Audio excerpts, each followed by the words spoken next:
delighted you're here today in terms of an opportunity, obviously with the election coming up on the 12th of December.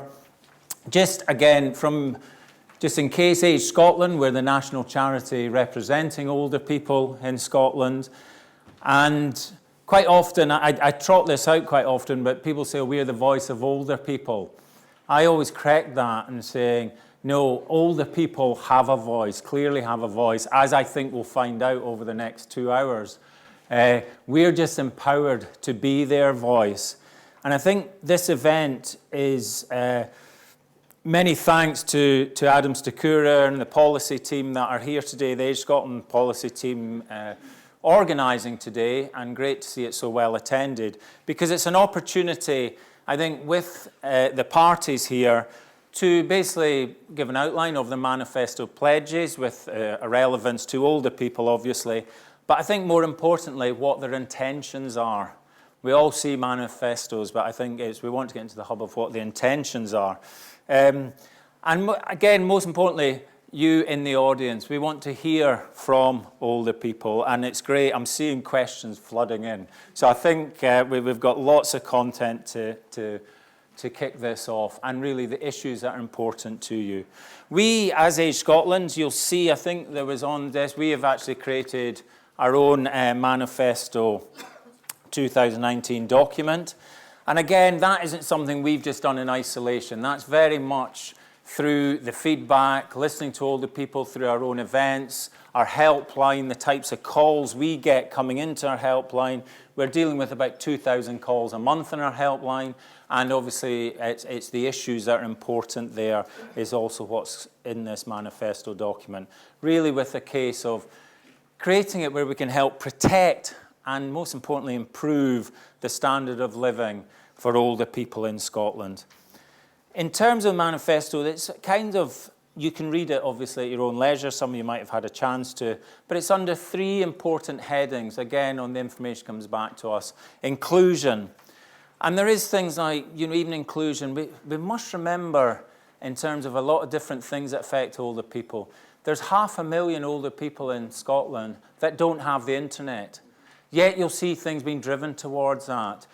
Banking is even one. A third of bank branches have closed in Scotland since 2010. How do we get access to these facilities? That's just one example in inclusion. You also find we are a older working age now in terms of that part, but it's really sad to hear that people, as applying for jobs who want to continue working, are hiding their age in applications through ageism as well, when it's a protected characteristic.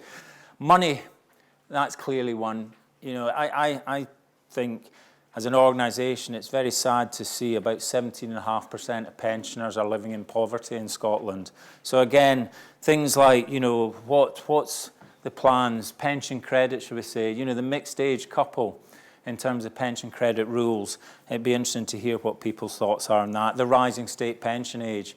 I think certainly when you look in Glasgow, where we are here today, that, people, life expectancies, the health of life expectancy, in particular areas in Glasgow, is really impacted. You'll have people that won't even reach state pension age, people that won't be able to work beyond, through disability of their mobility, their type of job they've had, that can't even get to their state pension age. Loneliness, we know that is now of sort of epidemic proportions in Scotland when you look at numbers. Very sad. We've taken a recent survey, and in the past 5 years, we've taken surveys of older people that will have Christmas alone. It was 40,000 older people about 5 years ago, but 2 years ago, 60,000. It's now 110,000. So this problem is not going away, it's increasing. And, I'm sure a question, if it's not there, I'll certainly be asking it. The free TV licence, the impact of that is just one immediate one in Scotland. So I've said enough. You've said in Manifesto. I'm going to pass. It's quite nice sitting. I'm on the panel. I don't expect difficult questions today.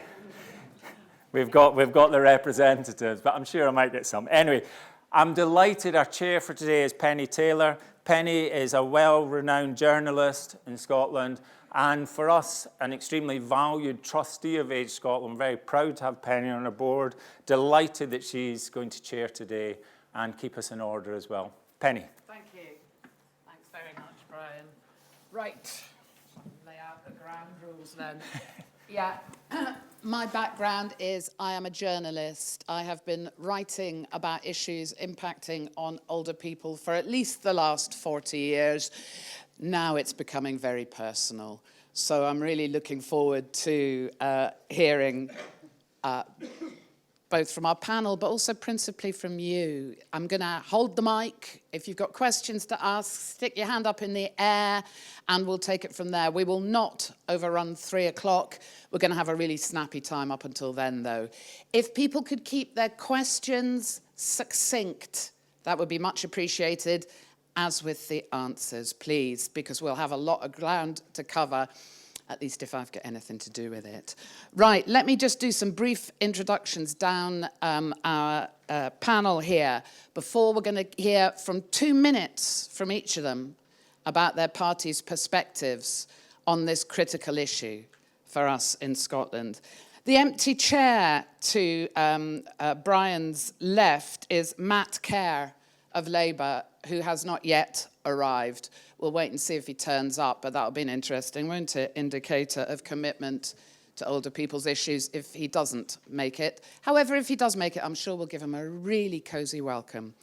Next to the non-existent Matt Kerr, we have Marion Fellows, SNP, and the candidate as MP for Motherwell and Wishaw, a seat she has held already, yeah? Yeah, so yeah, want him back. Next, next we have Annie Wells, Scottish Conservative and Unionist Party, and Annie is an MSP in Scotland from Springburn in Glasgow.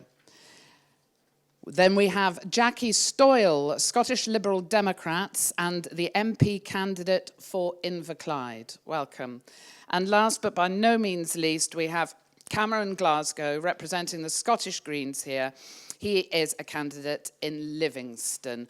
Would you give them a lovely round of applause for making it here? Thank you.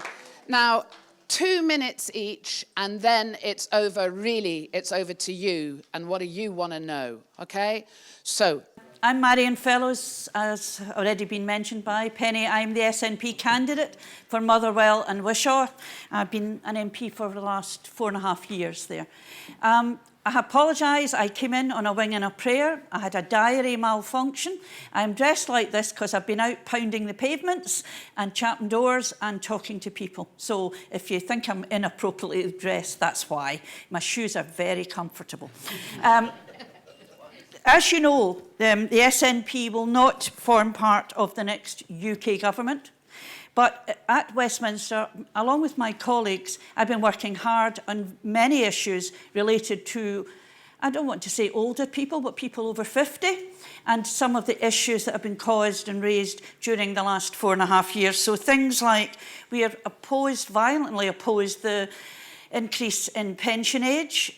We think it's ridiculous that people are now, there's a rumour going round, and I'm sure it will be taken apart, but that they want people to work till they're 75. I personally have been dealing with prison officers who don't get the same deal as police and ambulancemen, and they're being asked to carry out working in Shotts maximum security prison until they're 68. That's just not a good idea. I also I'm very concerned in Motherwell and Wishaw. We have a number of people, and this, I'm saying Motherwell and Wishaw shorthand for the bit I know, but I know it's the same across the rest of Scotland, that pension credits, the new rules that affect mixed age, I think I heard someone describe it as couples. Well, that might have affected me. My husband was older than I am. It's not. I've also been a strong supporter of WASPy women. I've held meetings in my own constituency. I've been out in marches. I was absolutely furious because I didn't get in the video because I was inside Parliament fighting for them. Right, almost 2 minutes, yeah. And of course, the business of loneliness, and even putting on, saying the BBC are responsible for having people to pay for licences over 80. That's just a fudge. The government didn't give them the money to do it, and they're blaming the BBC. I'm I'm here because I want to be here. I'm sorry I was later, but, you know, this is why I'm here. Thank you very much. Thank you. Oh, I'm clapping myself. Annie Wells, would you stand as well? Would you mind that? Thank you. Hi there, my name's Annie Wells, and as Penny said, I'm one of the MSPs for Glasgow region. I'm actually here today because I want to find out what is the main priorities for the older people in Glasgow and Scotland far wider. As Penny said, I come from Springburn. My mum's recently widowed, and I see on a daily basis what the struggles are for my mum and the older people round about me. And I think one of the things that has really came to the forefront for me is the isolation part of it. We brought forward a strategy 2 years ago, and we backed the Scottish Government's campaign to stay connected. I would absolutely encourage everyone, if they can, to make sure that we talk to the people round about us and we don't take people for granted a lot of the time, that I think some people do. I stay away from home 2 nights a week, and in those 2 nights a week, I know how much the television means to my mum. She turned 75 at the beginning of the year, and she was like, oh, I'll get my TV licence, and then for that to be taken away. So I would stand with anybody in campaign to make sure we get the TV licence back for those, maybe even not just 75, but for those who we know are struggling with social isolation and loneliness. But as I say, I'm here to listen to what you've got to say so that I can go back and form a good opinion and put it forward to my party as well to see how we'll work together to get the things done. Thank you. And Jackie Stoyle. Thanks. We're asked to introduce ourselves, but you've done that for me. And Liberal Democrats take an optimistic view on ageing and the opportunities that it presents. And we recognise that governments can create constructive and practical policies to make most of increasing longevity. However, a lot of things have changed since I wrote my textbook, Caring for Older People, a Multicultural Approach. I'm really sorry, but had to let you know I did that. In the 1990s. And sadly, not all of the things that have changed are for the better. Critically, pensions are a key issue. And it was the Liberal Democrats who introduced the triple lock on pensions, and we will enshrine that in law so that it cannot be revoked, as the Tories plan to do in 2020. We will also properly compensate the WASPy women. The spending on social care has fallen in real terms, and this is putting a huge strain on the NHS due to bed blocking for more acute cases. Liberal Democrats plan to spend $35 billion over 5 years on getting this right. We'll increase the number of NHS staff by stopping Brexit and allowing the EU staff to stay here. We're acutely aware that loneliness can be a major problem in old age, which is why we will restore free TV licences for the over 75s. We will also retain free bus passes, support free leisure opportunities, and encourage intergenerational events.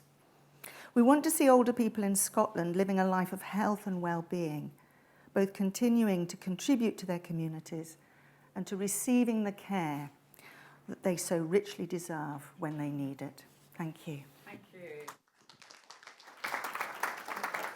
And then finally, Cameron Glasgow. Hello. Obviously, there's one key thing I need to point out. I don't fit in this crowd. I probably bring the average age down here a bit. I'm the youngest candidate in Scotland. And I wanted to come here today. I asked when this Hustings, I knew there was a Hustings coming, I asked if I could do it because I don't know about a lot of the issues, and the young people of Scotland don't know about the issues that you all face. But we need to. Similar to the way we always complain that the older generations don't listen to us. The younger generations need to listen to older generations as well. And we have not done that.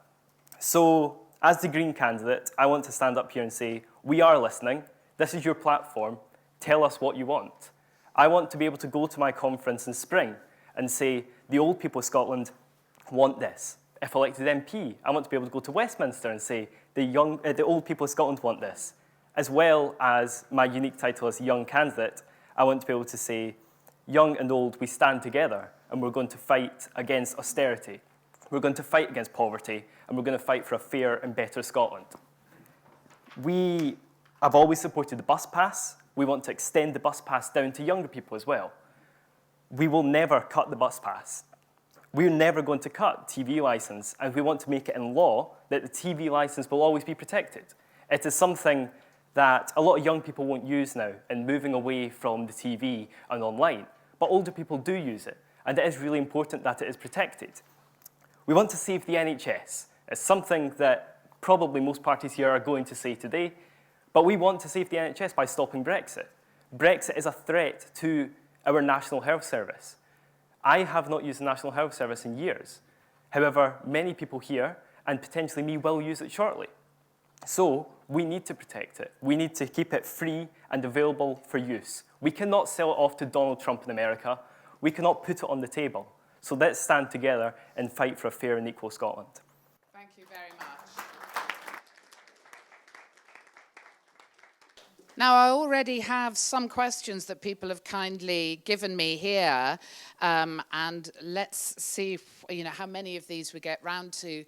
But if you're writing your question on one of the forms that was on your seat, and it'll be collected by Age Scotland staff, and answers to your questions will be got for you. So make sure and leave them on your seat or hand them in, and they'll be picked up and responded to. Can I just, Cameron, thank you very much, everybody, for your opening statements. Do you know that older, the technical definition of older, starts at 50 in Scotland? It's potentially half of your life.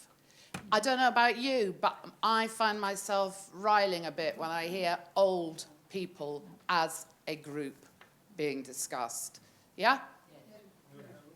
No? Not old people. Yeah? Okay, all right, fine.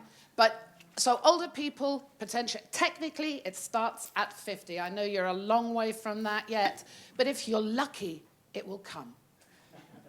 I'm going to take questions from anybody that wants to ask one, but can I just sneak in and get one in first?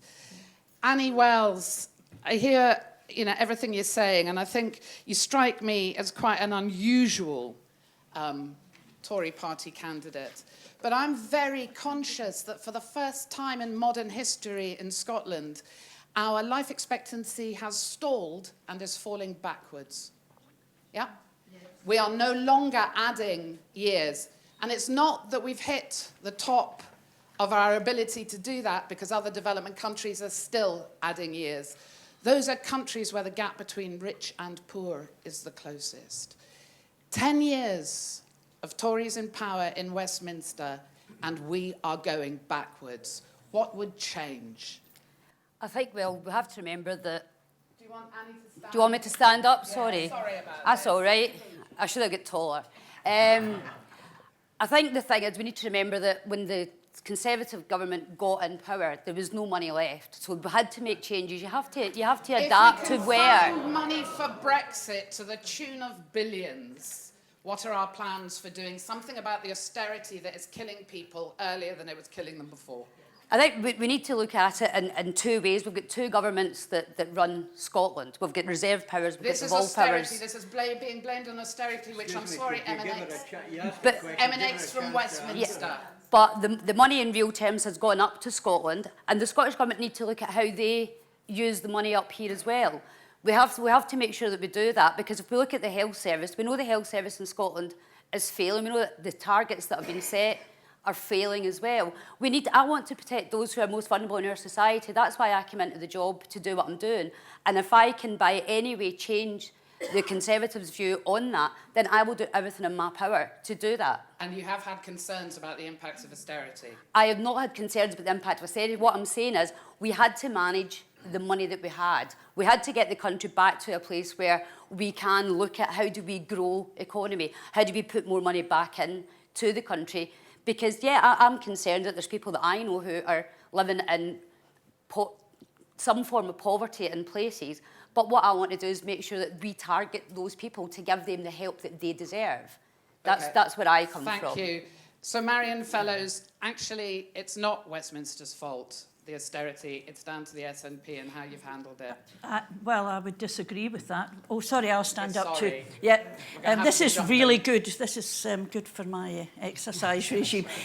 No, the Scottish Government is, and I'm not using this as a pejorative term, it's a pocket money government. They get money from the UK government, which they then have to use to mitigate some of the austerity, and have used to mitigate some of the austerity that's been imposed on Scotland and the rest of the UK. So in Scotland, for people over 50 who have a spare bedroom, Scottish Government is paying what was known as the bedroom tax for them. So no one in Scotland pays that.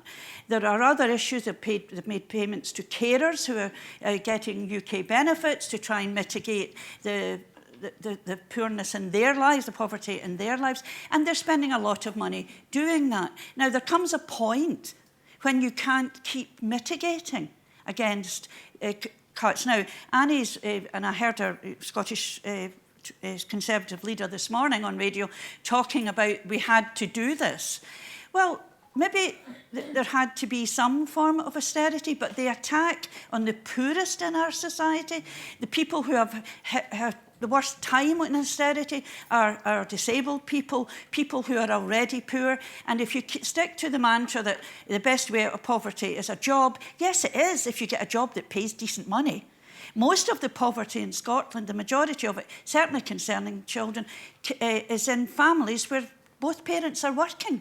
But they're getting so little money from the jobs they're doing, they cannot possibly support their families in a way that is best for them. And it's not that they're frittering it, it's just that prices have gone up, benefits haven't, and that's what's leading to even more poverty. Thank you. And Cameron, Glasgow, what would be the Green Party's response to the impact of austerity in Scotland? Well, I think austerity has been horrific, and there was no real reason for it, in my eyes. We are about to spend in 2025 £205 billion to renew the Trident nuclear weapons system. Why? Russia's not going to attack us. Why would they? All that would happen is everyone dies. There is no need for nuclear weapons in Scotland, no need for nuclear weapons on this planet. Would you shift that dosh into addressing issues affecting older people? It needs to go into social care and into equalising the wealth throughout the country. We need to bridge this gap between the richest and the poorest in society. People who are so rich that they can't even name the price of a loaf of bread now, they need to be taxed back down. That is not fair for society, it's not fair for the poorest. Thank you so much, thank you. And then Jackie. I absolutely agree that I think the widening gap between rich and poor affects all of us. I think it was probably one of the reasons for Brexit, a dissatisfaction amongst those who feel disenfranchised. And unfortunately, it's just galloping away. Since we had the vote, there's been another 20,000 pensioners plunged into poverty. And it starts with children, with nursery education, attainment. It's something that we need to address, and as a Liberal Democrat, I actually believe we need to address in partnership across all the parties. Is that taxation? It's, I think, a whole host of things. I think the Tories do favour the rich over the poor.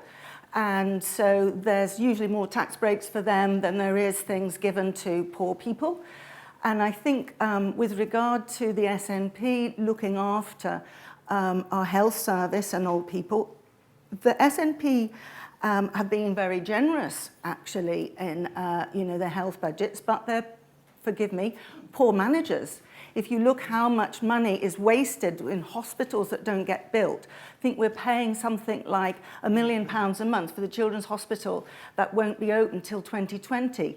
So actually prudence and better management of the resources that we have doesn't mean taking it from people, it means managing it better. Thank you so much. I'm going to take the first question from the floor. There was somebody whose hand was up over here. Do you mind if I hold the microphone and you talk into it?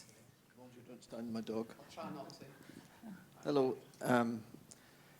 The new two-tier pension system that was introduced, means that new pensioners, young pensioners, receive a higher pension than old pensioners, right? And with the triple lock, the gap between the old and the new pensioners is getting wider and wider and wider. Now, if you think this is unjust, what is your party going to do to remove this age discrimination in pensions? Thank you very much. Thank you. I think it was Jackie, was it you that talked about the triple lock in your opener? I didn't know about this anomaly, a difference in pay rate between older people and younger older people.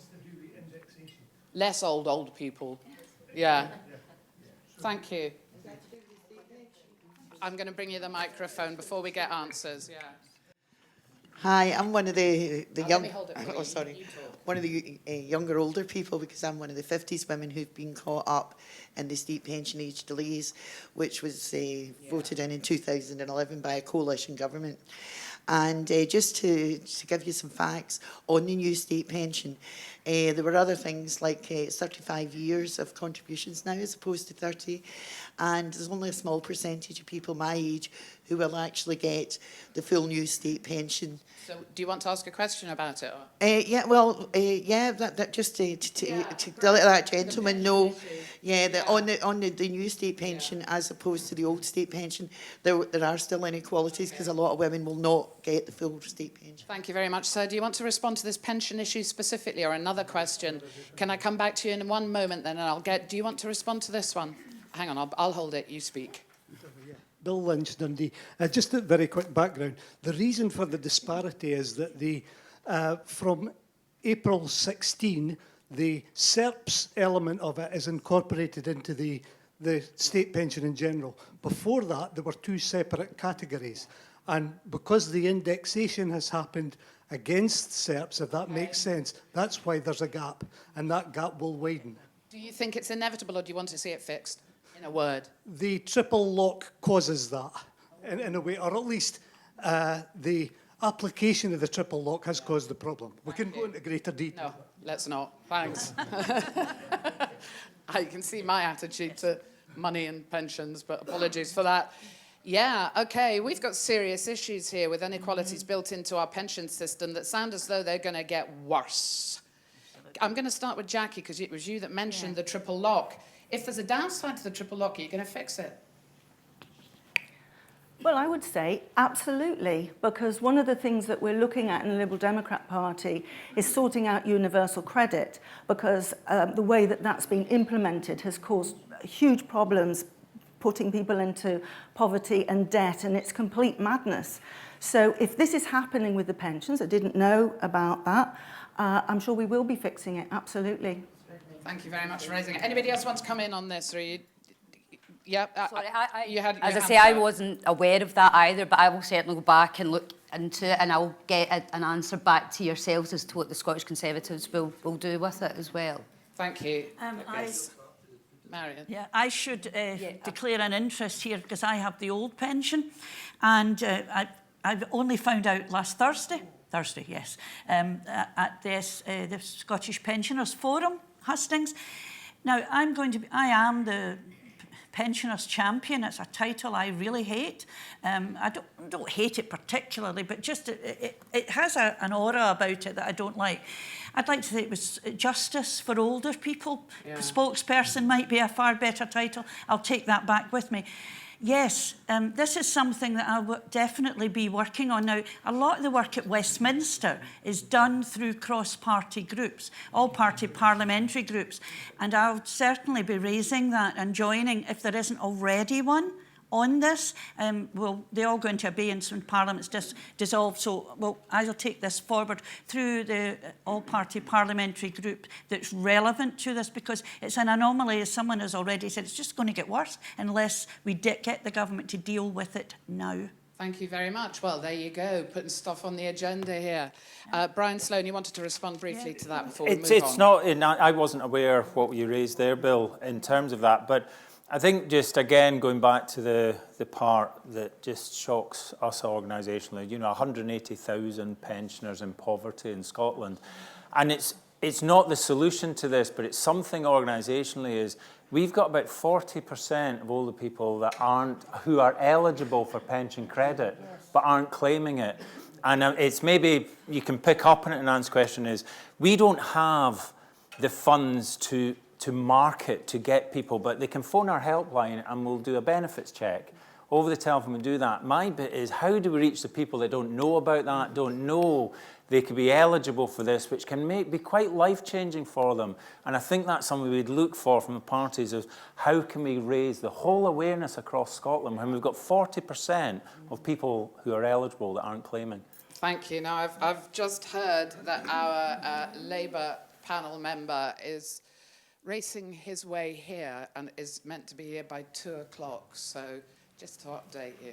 I'm going to take another question from the floor. In Scotland, we have 790,000 carers over the age of 16. These statistics, by the way, are a bit old, and 44,000 of those are under 18 years. And in my area, there are 20,000 older people who are carers. My question is about your knowledge of the Carers Scotland Act that was drawn up in 2016 and came into effect last year. Under this current act, do you as individuals, Cameron, I will possibly excuse you because of your age.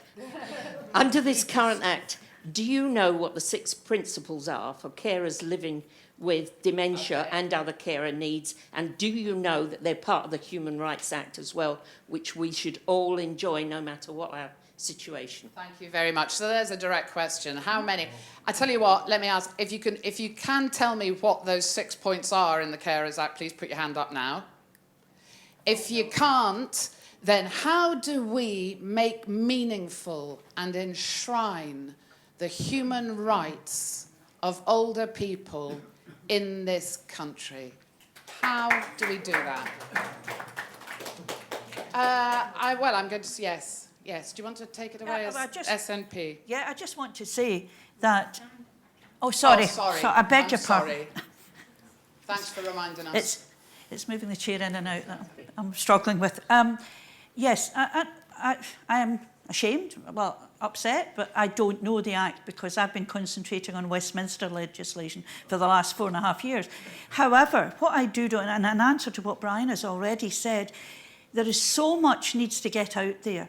And it comes back to something that someone else mentioned, digital exclusion, because so much is done by government and government agencies online, and that doesn't work. But I know locally, and one of the things I've been in one of the groups, I work with many local groups, and I think there's something called the Voice of Experience group in Motherwell and Wishaw. There's groups that tackle loneliness. There's all sorts of groups. However, what we really need to do is to get these points across. And what I was going to say is that local groups are the best way forward for MPs, because it has to be MPs as well as MSPs that take this whole thing forward. Thank you very much. Annie? I think that in order to make sure that older people's human rights are enshrined in law, we need to get it through to the Equalities and Human Rights Committee in the Parliament and get them to do a piece of work on this. And it is something that I've noticed. I've been on the committee for three and a half years now, and we haven't done a huge amount with older people within the committee. So I think that's something that I can certainly take back to my convener in the Scottish Parliament to ask them, can we do a body of work on that to make sure we do a lot of work around about children's human rights and things like that. Let's look at everyone's human rights. So it's certainly something I will take back to the convener of the committee, the Equalities and Human Rights Committee. Thank you very much, and then I'm going to come to you and then Cameron. Right. Yes, please. I don't know that particular act, but I would imagine that older people's human rights will be absolutely the same as everybody else's. The right to live in out of poverty, the right to access resources, health resources, the right to mobility, the right to have engage with other people, so the right to social care. All these things, I don't know what's in the act. They're not, clearly, or they're not being enacted. Well, that's an issue of management and money, because they are there. I'm going to come back to you in 1 second, but Cameron, yes, thank you. I think a discussion like this is really why I dislike politics. Human rights shouldn't be something to be debated and discussed about. They should be there in law for everyone. But if they're not, how are we going to make them that way so that we can then We need take to them have, where you want we it need to be? we need to look at all of human rights and say every single thing we do in Parliament needs to follow these rules. There needs to be guidelines for every single piece of legislation. It has to follow the human rights of everyone. Thank you. Very well said, Cameron. Very well said. Now, currently, unpaid carers' human rights are being breached every single day. And the Scottish Government and the Scottish Tories and the Scottish Lib Dems and the Scottish Greens should be standing up there and shouting about this because it's a crime. Thank you so much, and I know that that would be agreed with by very many people that I follow on Twitter who talk about carers' issues. I'm going to take another contribution. First of all, when you talk about older, it relates to a car, that building, shoes, furniture. Why don't you call them super adults? Super adult. Super adults, which is better, not lower, but better. Sounds like a film classification and not necessarily a good one. Well, I have my opinion, I gave it to you. Thank you. Okay, my question is someone over the age of 60 on DLE for indefinite period. After 10 years, they're given PIP questionnaires, tests, assessments. The fact is that those people, or he or she, over 60 can only deteriorate in health, not in any way like older. So what is this common sense? They are given PIP assessments and all that, only to be repeated, and they're dragged through all this. And would you like to see older people exempted from those tests and those checks? Why not? Because they have already been tested. That's why they should DLE. I can give this. Thank you. We'll make sure. Thank you. Okay, so DLA testing, disability, living allowance, benefits. We've heard a lot from people of all ages about the indignities of having to prove how infirm you might be. This gentleman has raised the question, if you're older and only getting older and more infirm, is it right to make people jump through these hoops, quite literally in some cases, in order to receive their benefits? Who would like to pick that one up first? Yes. I'm happy to pick that up.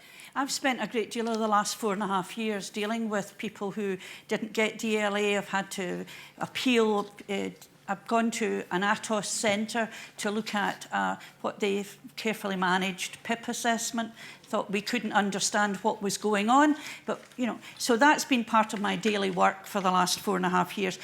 In Parliament, things started to shift before the general election when Amber Rudd was DWP Secretary. Not a huge amount, but there was real cross-party working and real cross-party attack on this whole situation. It leads back to what I've said earlier. I mean, I think it's absolutely ridiculous. PIP is going to be transferred to the Scottish Government, this new social security system in Scotland, which has at its heart, and I can't say this often enough, dignity and respect, which is absolutely missing from the regime in Westminster, led by the 10 years of Tory governments. Annie, I'm afraid that's a direct segue to you. Yeah, you must hear about this an awful lot. Yeah, where you live. I do, and for the last 2.5 years, I've helped a number of people with appeals and things like that.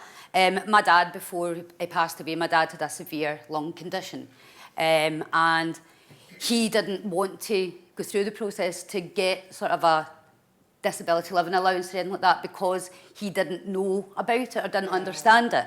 I would say anyone over the age of 65 or if they've got a chronic condition should not be reassessed for anything. And that's something that I will happily stand up and speak to my colleagues in Westminster about, speak to the Secretary of State and say that we have to take away the indignity of some of the tests. And it's something that I have worked on. Hang on, I'm going to... No, but what I'd say is like the gentleman said, over 60, and what I'm saying is if there's people with chronic conditions, we know they're not going to get any better, why are we putting them through this as well? Yes, exactly, because my wife's got MS, and now she's going to be back in assessment again next year. Yeah. And then another 5 years' time, she's going to be assessed again. Yeah. She's not going to get. And any better. I do think we have to change that. I mean, I look at people, even my own mother as well. She's got a disability as well, but we need to make sure that we're not putting them through too much going forward. And I would say that with people who've got other disabilities as well, like fibromyalgia, where they can have a good day and a bad day. We do need to do it right, and I will happily work with anyone to get that right. Cameron, I'd like to come to you next, if I may, because I think the point's being made. It's not simply older people as well. There are other groups within society, and picking up your lead with this ought to be across Scottish society. What would you do? Yeah.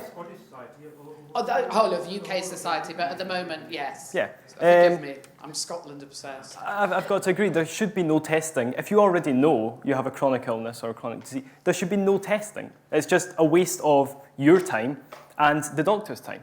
They can be doing other things. Is that right? So the reason for this testing being introduced was suspicions, at the very least, about people abusing a system. How do you protect against that? Well, I mean, you've got to hope that people would not do that. And I know it's quite a lot to put trust in people nowadays, especially with the Tory government who will lie to you all the time. Woo! But the dignity that old people and people deserve that are chronically ill and should not go through these tests over and over and over again. So you'd get rid of any disability testing, yes, basically, full it should be for everybody. And the Lib Dems? No, wait, hang on. I know, that's a different issue. I've been concerned about this for a long time. I've got a person close to me who actually, I think, I remember he was signed off by his doctor when he was in a homeless situation, and yet was still declared fit for work under this testing. Why do we ignore our own GPs who are there, who hand out sick notes for people all the time that that will get them sick pay? Why do we ignore what they say? When they say the person is not fit to work, that should be enough.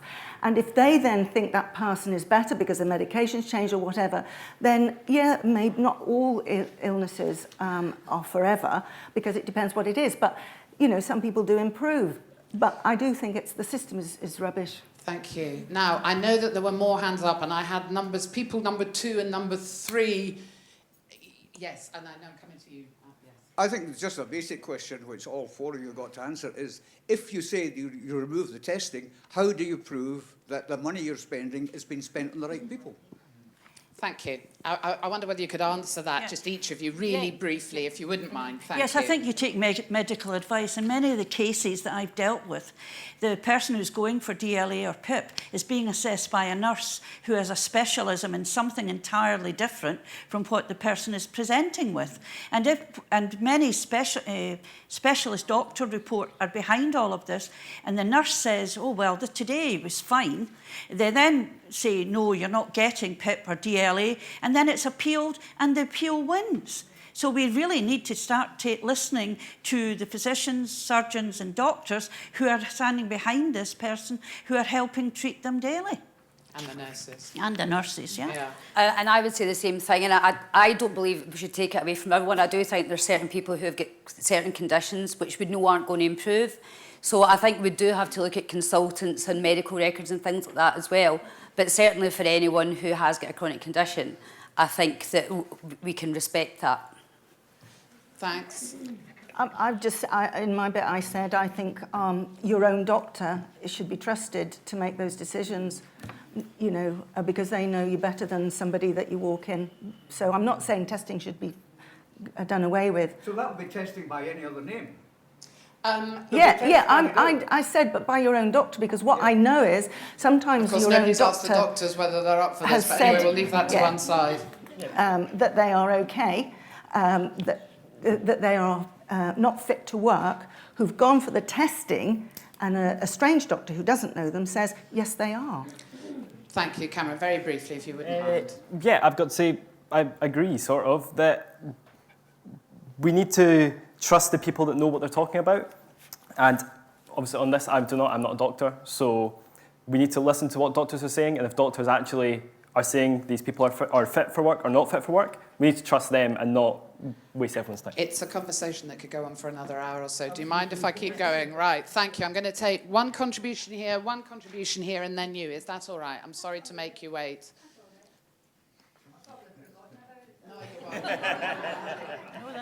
Hi, my name is Margaret Millmaker, and I have a positive and a negative to tell you. I am proud to be a member of Castlemilk Senior Centre. We have over 400 members. Now, that saves the NHS and the social work millions over the years. Now, we are struggling for funding like every other group. Why is this when we are doing such a good job?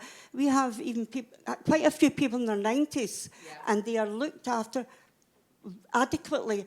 And myself and my husband are both members. I have a lot of illness. I have been supported by the people in the senior centre. Now, this is a thing that works, right? But the negative is if the funding doesn't continue or get increased, we won't be there. Now, that would be a travesty, and it would cost the NHS and the social work far more money. Thank you so much. That's really, really important. Community groups have got to be, surely, the answer to this loneliness and isolation, malarkey, to so much of it. Why on earth are community groups like yours in Castlemilk, you said, yeah? Why on earth are they worried from one moment to the next about whether there will be the funding? Because these groups are keeping people well, are keeping people out of hospital, are supporting people to live where they want to live in the community. I'd have thought that they should be the first target for funding. Annie Wells, you want to come in here? Yeah, absolutely. We did a debate last week in the Scottish Parliament. It was regards mental health and loneliness and things. And we did ask the Cabinet Secretary, Jane Freeman, if she would look at how we fund local communities, how they don't have to go through the process of waiting constant and having to reapply all the time. And then the Cabinet Secretary responds. She said she was going to go away and look and work with local authorities and other organisations to see how we can get the funding down to community groups without having to be a big rammy about it. I'll come back to that. I wonder whether I can maybe throw in another angle on this here. Marion, this Scottish Government, the SNP, has set up integrated joint boards that were meant to be the link. Because when anything hits the news about our health service, it's about A&E beds, poor sick children suffering, yeah? It's all about hospitals. It's all about hospitals. And yet the work that goes in closer to people's homes is never recognised. It hasn't sorted anything. It's another layer of bureaucracy, is what a lot of people are saying. What do we do about that? Could I say I have personal experience as well of the care system in Scotland, and I know the work and the effort put in by the women mainly on the ground. Not solely women. No, I said mainly. Yeah. I said mainly because it's true. I didn't ever see a male carer when my husband was ill. I only saw women who had just recently got a decent pay for doing what is an invaluable job. Okay. Politics is the art of the possible. We all know that. And it's also about money. We all know that as well. And I'm not making any excuses. And I think actually we need to look very carefully at how these organisations are funded. A lot of the funding that places like Castlemilk Seniors get is from organisations like the Big Lottery Fund. There's other. I've had funding events in my place. I know them. It's a full-time job getting money. Yes, the Scottish Government should pay for it, but can someone here tell me how you do that? Thank with a you. decreasing I'm sure there'll be a budget? few hands going up, but I just want to get two immediate responses to that. You know, the hand-to-mouth existence of vital services that aren't in hospitals. We need to get to some point where we can put prevention as important as, so that we're stopping people getting to the point where it's too late. For example, a lot of people who are at home, if they fall or something like that, once they go into hospital, they're confused, they don't drink, their urea goes up, they get confused, then they become a long-term problem. When actually, if we sorted out the situation quickly and carefully and made sure they were all right, they'd be back home with all the care, and they wouldn't need to take up so much of the resources. Prevention is better than cure. Thank you, Cameron. I've got to agree again that prevention is definitely better than a cure, because we've talked about money. It will save money. If you're not having people constantly having to go to hospital, it saves the hospital's money, which is what everyone seems to talk about nowadays. It's always saving money. So maybe everyone can agree that the best way is prevention. But on terms of social, on the ground care, we need to put so much more funding. We need more funding in communities for everyone, for young, old, for people with disabilities. We need to go down to the grassroots level with this, and everyone needs to be funded equally. Thank you very much. I'm going to take... Oh, sorry, Brian, I know you very much wanted to come in on this. Apologies for that. Gosh, I've written a few things Could you there. make it really I will brief? try, Penny, I will try. Things like what you said, community groups. Right at the heart of Age Scotland, we've got about 800 member groups doing fantastic work around Scotland. And it hits a preventative agenda, which I think we hear far less of just now from that side. But in terms of actually money, I commend Scotland, the Scottish Government, for a connected Scotland strategy. My bit is, it's action now, and there's too much talking. And actually, I don't think it is all about money. I think there's great things happening. We need to join them up far better. We really must join them up and make sure things like that group, Castle Milk, keep thriving, and there's other groups. It's not... I would challenge sometimes, even in the health and social care partnership, again, has that really integrated when we look at delayed discharge and everything? I think if Age Scotland were given some of the money, some local authorities would give them, we'd be called to task, actually, how we're spending it. How are we investing it? Are we poorly investing that money? We have to for funders. We take money, Robertson Trust. We have to say what we're achieving. So I don't think it is all about money. It's being far more joined up around this side. And I just want to say I love the fact as super adults, too often we're not promoting positive views of ageing. Thank you. I'm going to come back to the person that asked that question and asked what she thought about the responses she's just heard. The responses sound good, but the government at the moment is promoting, putting money into every service, the health service particularly. They all seem to have magic money trees that they're going to give to us after the election. Thank you very much. Now, there's somebody who's waited very patiently across here. I'm going to bring you the microphone. Oops, I'm so sorry. Tripping over. Sorry. If you were to stand on Castle Milk, you would look over the city and see that there's a big hall on a day like this with no wind of pollution, basically. A lot of it is diesel, and Glasgow is particularly bad. There's a thing called the Glasgow effect that a very good person from Elliot McPherson from Glasgow Moving, which is a fabulous organisation, has written in a book. And the UN Climate Change Conference is coming next year to Glasgow.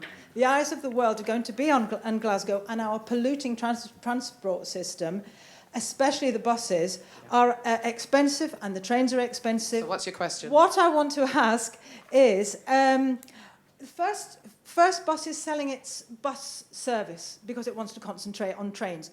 Does the panel think that the bus service, especially, and public transport should be in public ownership? Thank you so much. So we got the ecology in there, and now we've got nationalisation as well of the public transport service. Thank you. And not to be forgotten, that air pollution is considered to be responsible for an awful lot of deaths, particularly among vulnerable older people. So it impacts directly on the issue we're here to discuss, as well as on wider society. Now, Cameron, that question is designed to land on your lap first. Yeah, so recently I was talking to the Glasgow Green councillors we have, and we are wholeheartedly in favour of buying over First Bus in Glasgow. I've also been talking with people in West Lothian Council, where I'm from, of bringing in First Bus under ownership where we are. The Scottish Greens believe that we need a nationalised, free at use, similar to the NHS, free at use, integrated public transport system. So you can get a train across the country on the same ticket you can get a bus. Because coming here today, I spent £10.80 on a bus ticket. I could have got a train for £8, but nearest train station is 40 minutes away from me. Don't you wish you were over 60 and had your free bus? I know, which is also why we want to bring the free bus pass in the short term before we get there, because free buses and trains is a while away. Yeah. We want to bring free bus passes down to under 21s and people in full-time education, people who need it to get about. Okay. So, and as for pollution, more buses and people more on trains and less individual people in cars means there's less pollution. Okay, thank you very much. Okay, this city is going to be in the eyesight of the whole world when that global conference happens here, and we've got terrible pollution issues. In this city alone, I know we're talking about that across the whole of Scotland. You know, what do the Lib Dems propose? Well, the Lib Dems recognise that the transport system in Glasgow is a complete nightmare. It's not joined up, it's not integrated. Very nice wee tube. Well, in the sense that sometimes people getting to work, it'll take them an hour and a half to just cross Glasgow, which they could do in 20 minutes in a car if they're using public transport, which is absolutely crazy on a whole stack of levels, one of which is that that means that people keep taking to their cars, which adds even more pollution. So, and also having the no system very easily between the two train stations. So that's problems for mobility as well. Yeah. The whole thing of the transport system in Glasgow needs rethinking. What would you do? Well, I think that... Wave the magic wand and you're in power in Westminster. What do you do? I think there's probably a call for some sort of integration. I would actually, rather than nationalise, I would like to have something like the City Deal, where you've got a combination, perhaps a citizens panel because of all the different problems. You've got a combination of investors, of council and of government, putting money in the pot. Everybody has a vested... But not nationalisation. Not totally nationalisation, because a lot of money seems to go down a dark tube without any... And it doesn't in any other circumstance. No, without any checks and balances. And that's happened in Inverclyde in a different situation. So I'm very wary. It's also happened in the hospitals. Thank you. Annie Wells. It won't come as a surprise, but I don't believe we should nationalise the transport system. I do think, though, we need to be tougher on those people who are winning the contracts for it and actually take them to task a bit. And I know that I've asked questions in the Parliament about the air pollution in Glasgow. I think Union Street's got the worst air pollution ever. And we're finding a lot of air pollution outside primary schools as well, so I've asked for monitors to be put in. But I think as a society we need to think about what we're leaving behind for the generations to come. I used to have a big car and now I have a small car. I look to get an electric car, but I think we need to lead by example as well. What about incentives? I mean, I don't know who in this room, I'm sure a lot of us would love to have an electric car, but how many of us can afford it? And I do think we need to incentivise it with looking at how we encourage car dealers to look at going green. What about actual grants? Yeah, but yeah, I mean, I think we do, because I think if we're saying that pollution is one of the things we're going to harm this earth with, I would expect a government responsible enough to actually encourage people to go green. Thank you. And then from an SNP perspective, because you have got control over... We have control over quite a lot, but not over everything, and that's one of the issues. But what I would say is that the UK government should actually try to match Scotland's ambition. Now, it's not... We're just starting on the journey. We're already producing more green energy, which we tried to get carbon capture in Scotland, and about 8-9 years ago. It didn't happen because we didn't get the money from Westminster to do it. You're shaking your head, but there was things in Peterhead that's where we were trying to do it. Now, if that's not necessary, things have moved on from them. But we now have the most ambitious government in the UK regarding this whole agenda.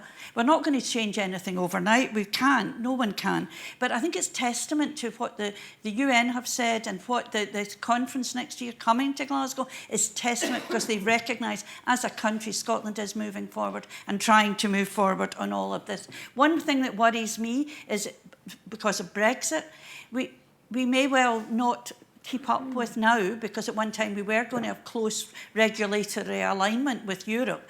We will not necessarily do that under the current deal negotiated by the present Prime Minister, and that's really worrying. We're going to slip below even EU standards. Before I come back and get a response to what you've heard, I wondered, Brian. Just while we're on transport, which will also impact on pollution and things, and stop some people having to use their cars. But one thing's, again, just in terms of the eligibility, the bus pass, it doesn't cover community transport. And we know about 18% of people with a bus pass, it's of no use to them because they can't use it and they're reliant on community transport. So again, we think the bus pass should cover community transport. But also when people are travelling, access to public toilets, being charged for public toilets, stations closing public toilets, buses and everything. This is, again, things that will force people to use their car because they want to make sure they can travel in comfort. So they're just two small points. Thank you. We're going to get a very quick response. Oh, it's just that I did say public ownership. I didn't say nationalisation. Carbon capture and storage is another thing that I'd love to talk about on another occasion. We'll pick that up. Thank you so much. I've got actually somebody that wanted to go back very briefly to a previously raised question, and because she's been so patient. 2 things, is that all right? Yeah, please, can you make them quick? I'll make them quick. The first one is talking about the human rights. If we come out of Europe, are human rights and working rights going to be jeopardised? The other point is really for Annie. Annie, I'd love to know if you've ever voted against your party in Westminster when you've had a conviction that a policy they've been wanting to bring forward has been something that would be bad for people in Scotland, whether it's elderly or poor or whatever. Have you ever voted against your party? Thank you. Should we deal with that last one first? Annie, you've been asked, have you ever voted against your party? I'm not in Westminster, so I'm not voting against the government in Westminster. Then I'm going to take the liberty of saying, have you ever acted against the interests of the Westminster arm of your party? Yeah, I have been vocal on occasions when I have to be, and I think that's what makes me a sort of a different type of Tory than most. If I don't agree with something, I'll quite happily say that I don't agree with it. And I know that the sort of a waspy thing as well, and I know I spoke to Rosemary as well on many times, but it's just like that. It's like, I get when I speak to some of the waspy women, they understand the equalisation process of it, but it was the rollout. It was the rollout and all the rest of it. So that's the bit for me, whereas I have challenged my party on it and I have said it's not acceptable. Are you going to ask them to compensate like Labour said it's going to do? Listen, what I'll do is I'll go back to my party and I'll ask them, can we go ahead? And I know Jackson Carlow and Paul Masterton are doing some work with the WASPy women, but it's one of the things that I do want to make a difference and I want to make a change. Well, I couldn't do that one, but I did do the one previous to it. Okay, can I, while you're still standing, can I pick up on this other question? If we could answer it briefly, please. Brexit, is that a threat not only to older people's rights, but everybody's human rights in Scotland? Working rights. Yeah. I personally don't believe that there will be a threat to it, because I think the UK enshrined some of the rights even before we joined the EU. We actually have got more rights in the UK than the EU does. So personally, I don't think it will affect human rights or working rights. That's my view on it. Thank you. Anybody else? Are you as confident that... No, I'm not. Because it's not just me or my party, it's various organisations who are concerned that we will, the trade unions, for example, other organisations are very concerned about workers' rights. there are some things that there is already divergence, but I think it can only get worse because politically speaking, the Tory party doesn't really understand. If I've learned one thing in the last 4.5 years, they don't understand ordinary people. They have a real difficulty in understanding how they really live and what their policies, the effect their policies have on them. Thank you. You wanted to pick up there. Just on the workers' rights, I think workers' rights are disappearing as we speak. There's a spectrum from trafficked people, people working under the radar, people on zero-hour contracts, people who have to be self-employed, so their employer, they can't work for anyone else, but their employer doesn't have to pay sick pay or holiday pay or occupational pensions for them. We've got a lot of people whose workers' rights are disappearing already, and I think that when we come out of Europe, if we come out of Europe, vote Liberal Democrat, and we will stop Brexit. I just want to say that. We will stop Brexit, okay? So you can have your rights if you vote Lib Dem. In a nutshell, thank you. Off the back of that, I work 2 jobs on 0 hours contracts at the moment. Is what happens when you're young. Right, also happens when you're older, yes. Let me tell you. So in Livingston, we have a shopping centre.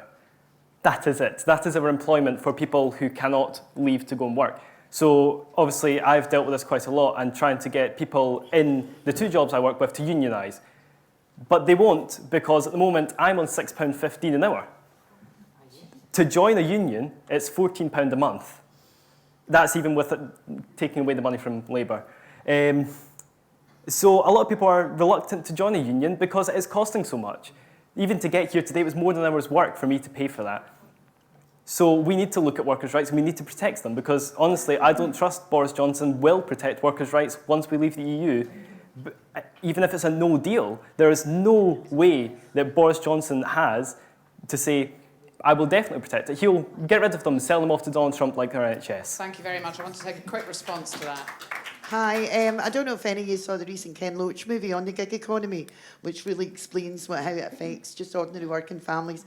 And as somebody who was told to get an apprenticeship by the Tory party in my 60s, I can assure you that I haven't been able to find one yet.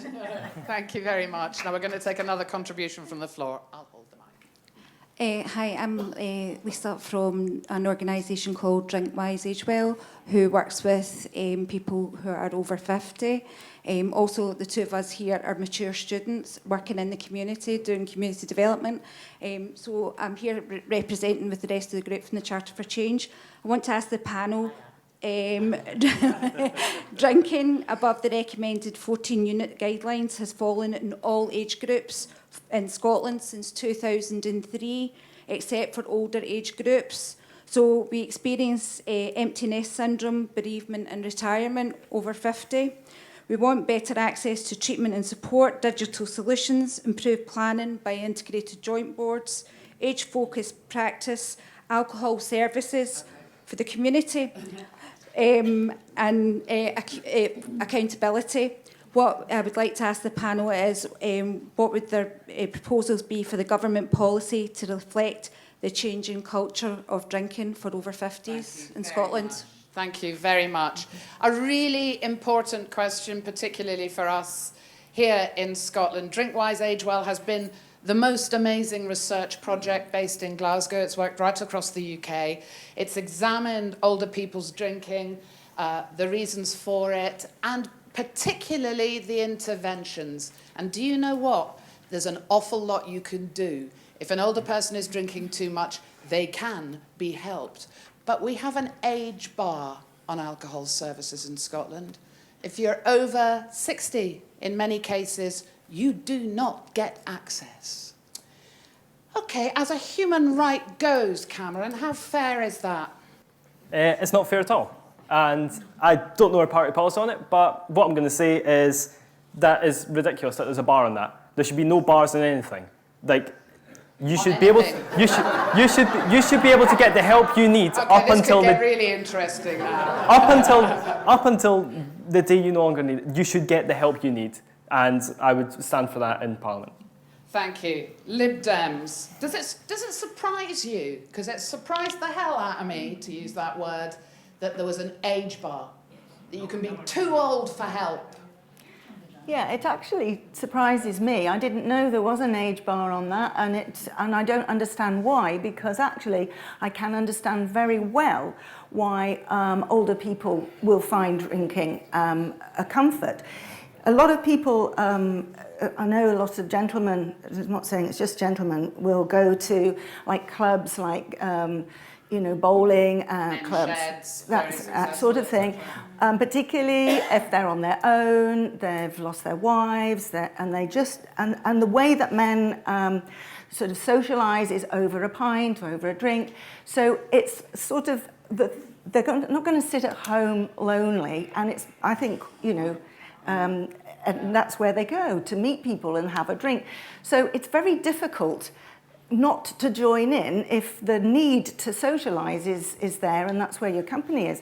So I think it's a massive problem, and I think we should be looking at that, and over 60s need the help just as much as anybody else. Thank you. I'm going to work my way back up the table. Yeah. Annie. Yeah, I agree. I don't think there should be any age limit on it, and I think if you need the help and support, you should get the help and support. That's what we say the NHS says, it's there for point of contact and point of use. But I think what we can do is looking at local organisations and how do we actually get how do we get people to understand what's going on round about them? So it's like using GP surgeries as community hubs and bringing groups in so that people know what's going on round about their area, looking at social prescribing so that people don't feel lonely. But as far as getting help and support for any kind of sort of addiction or drink problem, I think you should get it. Access to alcohol services, where the success rate is far higher among older people than it is among younger people, for instance, Absolutely, but we've seen but where does the money come from? Because once again, that's not a hospital bed. But we've seen a reduction. But we've seen a reduction on the money put into the drug and alcohol funds. We've seen that cut. We've seen that cut. Yeah. So we've seen that reduction. So, and I think we need to focus on, and again, it's about prevention and early intervention. How do we make sure that we're getting in at the right time? Absolutely no one should be left without the support that they need. Marion, it's the SNP, it's under the SNP administration that the cuts have been made to drug and alcohol services, and we're interested here particularly in the alcohol services side of that. How do you justify that? Well, I don't think I can justify it, and I wouldn't attempt to justify it. I was unaware there was an age bar. You come to Hustings, and every day is a learning day. I've learned so much. I think one of the things that I can take from the meeting is to write to Christina McKelvey, the Minister for Older People and Equalities, and with a list, because there was a two-tier pension, and there's all sorts of issues that have been raised here today. Whether or not I'm re-elected, I can write as a person, an individual, but as an MP, I can also add my voice to what you're calling for.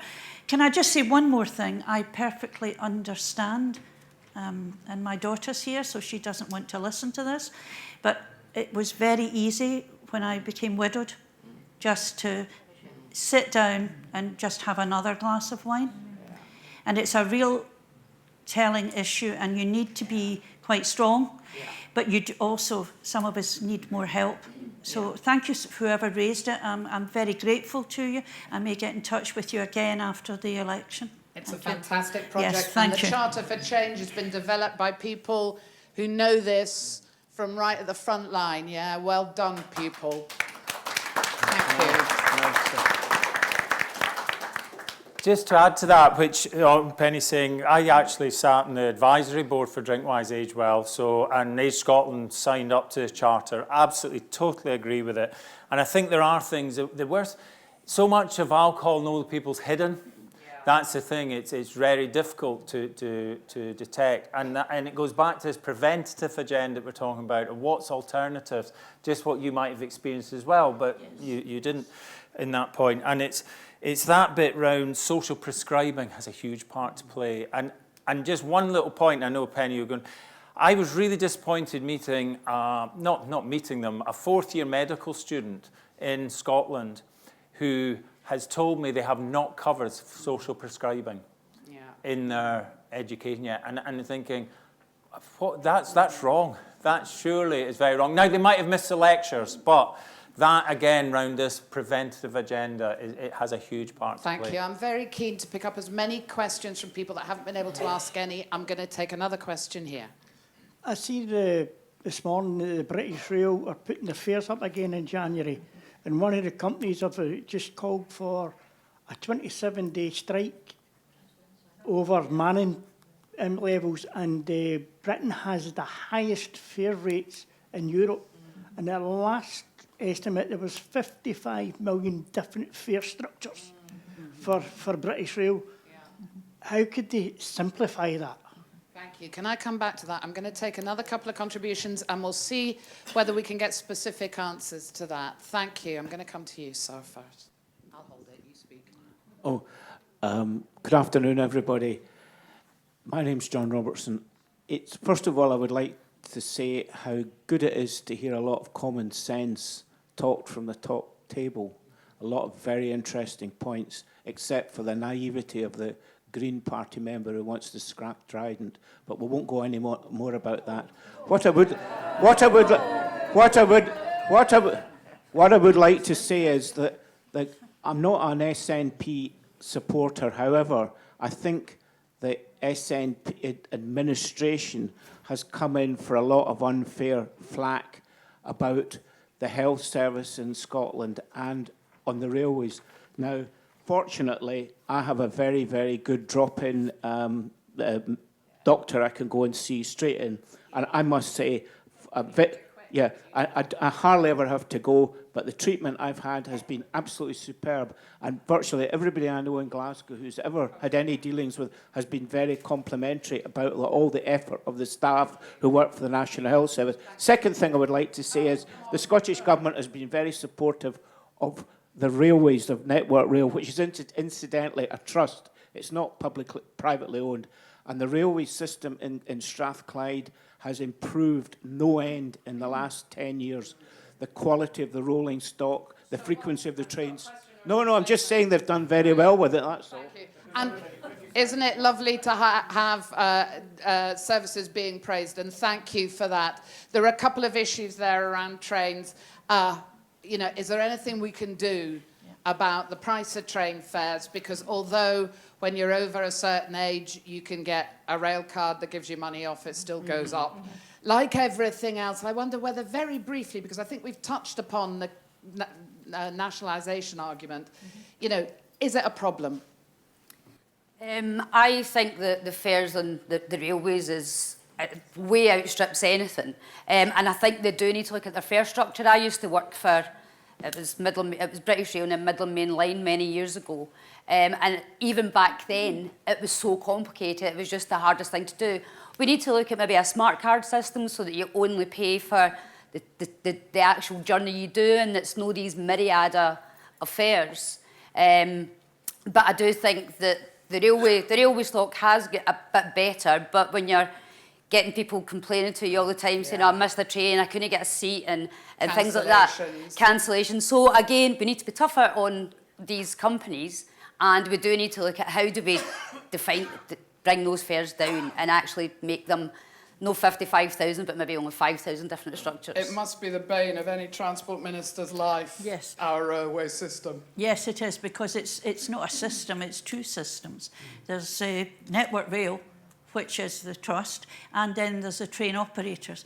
But the train fares go up because of government legislation, UK government legislation, because it's tied to inflation. And it's supposed to be ploughed back into Network Rail. Would we not be putting them up? If that fell within the Scottish Parliament's remit, would you be doing something different? Well, I think we'd try to do something different. I'm not here to speak for devolved matters particularly. I'm happy to try. But at the end of the day, when you have a system where the majority of rail companies, well, they are all private companies, and they have to make their shareholders' dividends first and foremost, then you're always going to be difficult. So would you nationalise? In a word. Well, I would do it if I had the chance. Thank you. That's great. Right, okay. Thank you. West Coast Main Line first, because I use it. Whether we nationalise or not, one of the things that's really, really important is trains have got to do it better, because we're trying to get people out of their cars and use public transport for the climate. End of story. Second thing, Liberal Democrats have pledged to freeze rail fares. Oh, did you hear that? The Liberal Democrats have pledged to... Right, we're going to avoid Trident, Cameron. I'm warning you now, all right? I have been told. So, as I said earlier, we need to nationalise the railways, we need to have an integrated system, because these companies operate for profit. They're not operating to make people get about. We're not operating to get people out of their cars, like was just said, and onto public transport. For the climate, we need to nationalise to make it easier and cheaper and better for everybody. Thank you so much. I'm going to take another contribution from the floor. I'm from Edinburgh, and the bus services you're talking... the bus services you're talking about, that's been brought up with the council in Edinburgh, to make a single lane all the time for buses, and the cars are not allowed in at all, and it's going through at the moment, which I think is a splendid idea, because the car people will be all in a row and they'll be fed up to the back teeth and try and come out their cars and go on the buses. And when I was at the meeting, I turned to everybody, I said, who came here in their car? Not a soul moved their hands, not one soul. So I said, every one of you, but me, I was on a bus. The other thing I'd like to just say, make an announcement. Do you realise how many older people there's going to be in the next 5 years? You've got more over 90s now than you've ever had. You've got to look after them. Thank you very much. I'm going to take another contribution from the audience here. Yes, no disrespect to any member of the panel, but how are these questions that we're asking going to get asked to the powers that be, and how is that going to transpire so that we can actually get proper action done? Thank you, and a very, very good question. A very good question. Okay, it's lovely to hear about Lothian buses, but I think the city still owns that bus line, doesn't it? So that's a city-owned bus service, and you've just heard how good it is there. But anyway, I'm going to park that one, if that's not an unfortunate use of the phrase, and ask you please to address that last question, which is, what are you going to do with the information that you're picking up here today? Where's this going to land, and is it going to make a difference? Thank you. Well, I'm going to come back to that. Yes. I'm quite mouthy. In Parliament, when I've been there, there's Prime Minister's questions, there's questions to transport people, there are Westminster Hall debates, of which I have covered an enormous amount. But I think one of the main things is the all-party parliamentary groups, where it is less tribal. What you see of Westminster tends to appear very tribal, and thank you all for watching Parley TV, but it's not always like that. And so there is a lot of cross-party working, and that's how a lot of things get done. If I am lucky enough to get re-elected and there's a private member's bill, I think this time, I have to confess that when I was first elected, age 66, I was a bit shy of being old in public in terms of, you know, that I didn't think that was necessarily, I didn't want to be pigeonholed, if you like. But I've grown into it. I'm 70 now, it's time I did something. Apart from the stuff I do in Westminster, let me assure you that I will be having a long conversation and quite a bit of letter writing between me and Christina McKelvey. Thank you. I'm going to go to the other end of the table and ask Cameron, you know, what are you going to do with this information you're hearing? So I've been taking notes all day, and when I get home, I will be sending all of these notes of everything that's been asked to our campaigns officer, who asked for me to take notes today, because we came into this wanting to know what older people want and what we can do in the future. I will then also talk to one of my best friends in the Greens, who is our constitutional expert, we like to call him. And we're going to look at putting forward a motion at our conference to push these into Green Party policy, into our conference in spring, because a lot of the time older people issues are ignored, as well as we've just had this big argument of young issues. When this manifesto was getting written, I got a message saying, help, there's nothing in here for young people. That needs to happen with old people. So it needs to say, help, there's nothing in here for old people. We need to put it in our, in our manifesto. I think that's been pointed out. So what I'm saying is, in the future, we need to do this. And if I am elected, I will make sure, I've got these notes here, I will make sure to listen and do We'll it. have privatised rain, trail, Nate Trident, Thank you, Jackie. Well, if I am elected, then I will be asking questions to the Parliament, but you might say, well, you know, what if you're not? Well, I've been a campaigner for many years, so I'll tell you, in September, as a non-elected person, I wrote to Alison Rose and asked her if she would be opening another branch of the RBS in Inverclyde, because I know how difficult it is. The Royal Bank of Scotland. Yes, to, you know, get to a bank. We had 5 branches, we've only got 1 now in Inverclyde. Yeah.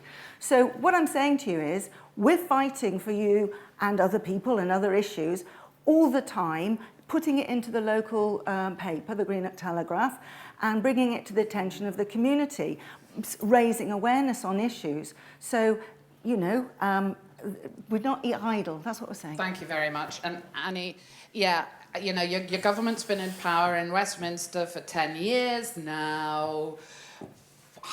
What are you going to tell them? What are you going to take away from this? And do you expect anything to change? Well, very similar to Marion, I've got the opportunity to ask First Minister's questions, speak in debates, challenge Scottish Government ministers on a virtually a weekly basis.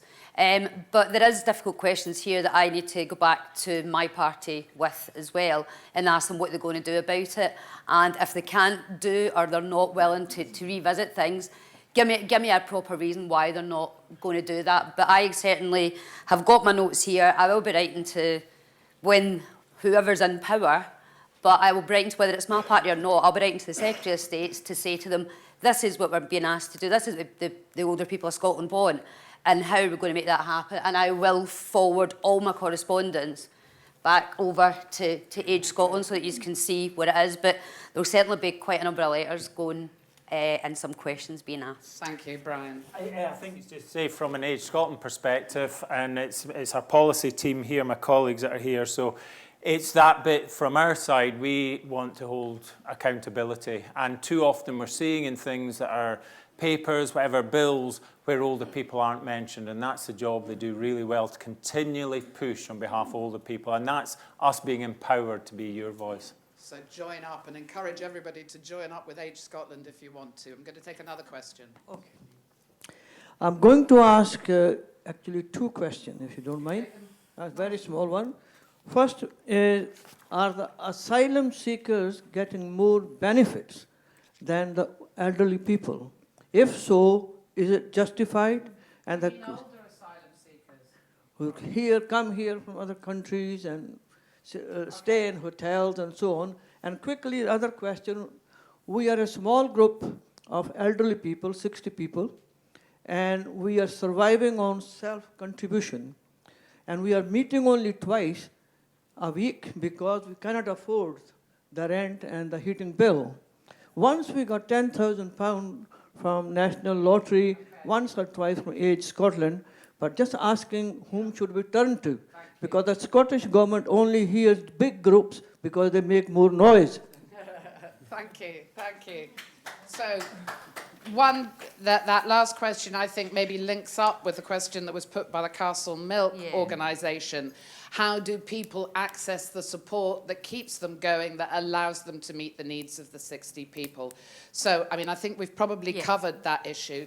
The other question, which is whether asylum seekers receive, you know, more in state aid than older people, I think, is it invidious to pit vulnerable groups of people against one another in that way? These asylum seekers are all economic migrants. They're economic migrants, so in other words, they're coming to work. No, they're coming here to scrounge off. Well, that's one view. There's also an awful lot of people coming from overseas to work in our health and care services. I wonder whether I can move us on to a question Here's a question that was posed by Bill Lynch of Dundee. How do the candidates intend to deal with staff shortages within our public services? Shortage of clinical psychologists, clinical radiographers, nurses, etc. Cutbacks in education, support services, including sexual health services and libraries. Staff shortages, can I hang that on that? Because if we are looking at a Brexit, we potentially have a real crisis. And I hear your party saying you're going to employ 50,000 new nurses, you know, build how many hundreds of new hospitals. How do you staff this if there aren't the people there? Annie Wells. I think that's a really good question, because we've heard lots of people saying we need 800 mental health workers, we need 250 link workers, we need this, we need that. And yes, and we call for them as well. My party calls on the Scottish Government to make those announcements.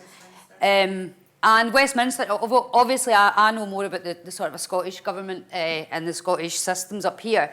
But what I would say is, with Brexit, we're not saying to people the doors shut. We still need to encourage people to come into the country, because we have got lots of vacancies out there. We need to encourage them to come in. We need to support them when they're here, and we still need to say that they're welcome.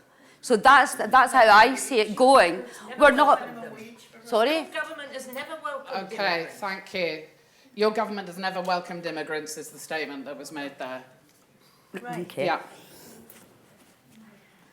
If the Liberal Democrats win the election, we will... laugh. How many people here would love to get rid of Brexit? I know I would. And if we got rid of Brexit, it's possible. We don't have to go through the trade deals. We don't have to go through all the rigmarole. It would be a democratic thing if we had a majority government. And we will stop Brexit. Then our EU nurses won't have to leave. We won't have... Okay, we'll come back to that. What? Excuse me, let me finish. People already decided on Brexit. Well, they did when they were lied to. They did when they were told there was £350 million I get your point, though, but coming on the on the issue NHS. of staffing, it's not having Brexit, in your party's opinion, that would leave that. Yeah. Yeah, I've got to say the same. Brexit will paralyse the NHS. Not only because we can't import the drugs we need to run the NHS, people with diabetes who need essential drugs on a day-to-day basis are going to be either facing charges from American health companies, or we're going to be facing drug shortages. We can't... Okay, keep going. We're running out of time. We're not going to have the staff coming from European nations where they have the education they need to come and work in our NHS. So I would love to. We want to increase education in Scotland, and we want to increase education opportunities for everybody in Scotland from every background and every opportunity. Including older people. Including older people. Because if we can have older people in the NHS, they have the experience that we need. Thank you very much. I'm sorry, but I'm going to have to address this economic migrant thing. Yes, because I once went to a conference, and I was very upset when some big man in the front row stood up and said, "Economic migrants. I'm sick to death of hearing about economic migrants. My grandfather was an economic migrant. He came here to build a better life for his family. And we're all, in one way or another, my grandparents did too. And Scots have gone across the world as economic migrants, enriching societies across the world." This is Daily Mail talk, and I really, really don't like it. Could I say this morning on the way in, oh no, I was half listening to my daughter. She drove me here at a frantic pace. But there was something on the radio about more doctors, more young medical trainees coming, training to be GPs, that more vacancies in Scotland are getting filled now. But the problem with staff shortages, especially in the NHS, isn't just a Scottish problem, it is across the UK. Yeah. So we have to take it on the chin in Scotland. We're part of the issue is here as well. But the Scottish Government is doing what it can and is pushing things forward. We need EU migrants to work in the NHS. Why are we not training our own people? We are training our own people. To take the... excuse me. Keep going. We are training our own Can you people. please give her a chance to speak? We are training our own people. It takes, and also the UK government has talked about more doctors, more nurses. Yeah. All of this takes a long time. It takes 10, can take 12 years to produce a new NHS consultant. People are doing their best, and if we can get help from people who want to move to Scotland, who want to live, work here and pay their taxes here, then... I'm sorry, it is a proven fact that immigrants to this country make money for us. Thank you so much. I'm going to take one more... My granddaughter, who's 26, is doing a master's degree in nursing because the Scottish Government have put money into that to assist people either who want to change career or change the degree they've already got. So the Scottish Government is training its own people. Thank you very much. Now, I want to move us on, if you wouldn't mind. We're coming down now to the last few minutes of this hustings. And I'm particularly interested in intergenerational working in Scotland, because too often I am seeing, and it's alarming me, older people, and let me remind you, that's everybody aged over 50, that's potentially half of our lives, being demonized as boomers, as holding some political opinions, perhaps, that some people might not think chimes. Cameron, I'm sorry to do this to you. No, you're not. But you tweeted on the 20th of November this year, young people are being ignored in this election. Nobody born in the 21st century has had their say on Scottish independence or Brexit. Nobody born in the 21st century is to blame for the climate emergency.